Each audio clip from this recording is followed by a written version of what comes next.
Nama saya Fazlin. Universiti sepatutnya menjadi tempat yang menyeronokkan bersama kawan-kawan. Tetapi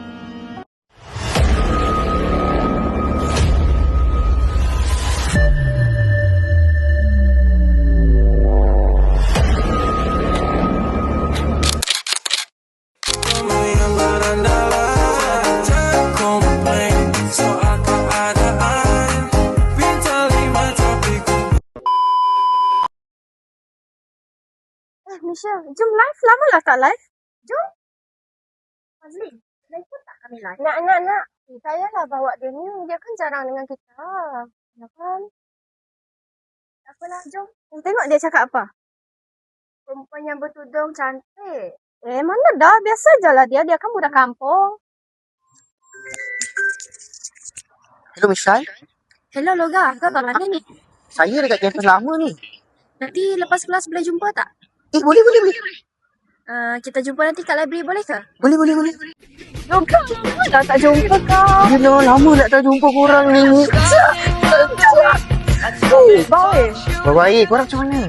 Baik, tapi itulah kawan kami kat sini bosan lah si Fazlin tu, budak kampung tu. Apa lagi dengan budak yang kampung tu?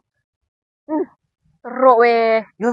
Kau tahu, hari tu dia cakap dengan orang, dia tak pergi minum, dia tak pergi kelab. Tapi dulu kami tengok dia pergi kelab pun dengan laki orang. Pergi kelab dengan laki orang? Lepas tu, Biar betul ni. Asal. Betul gue. Lepas tu, dah lah mak ayah dia cerai. Broken home rupanya. Tu yang jadi penyebab dia macam tu acah-acah muslimah. Awak budak nama Fazlin tu.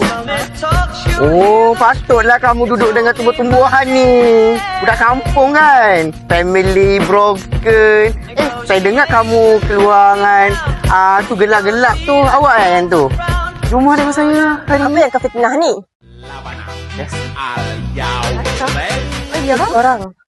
Saya nak bincang lah kan. Tadi ada orang lelaki tu jumpa aku. Dia cakap aku budak kampung. Aku broken family. Dia tahu semua tentang family aku. Lepas tu dia cakap aku pergi kelab. Bukan semua tu betul kah? Fakta kan? Apa yang betulnya? Ini semua fitnah lah. Maksudnya, korang kamu berdua lah yang cerita dekat dia yang pergi kelab. Weh, kau dah lupa kau yang kau keluar dengan jantan lain dekat kampung tu? Weh, bila masa weh? Jangan perempuan borak relate lah. Susah lah.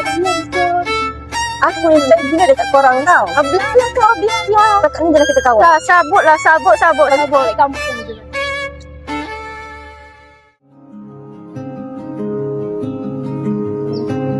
Aku rasa aku buat macam ni. Aku sebenarnya sayang gila dia orang macam kawan baik aku.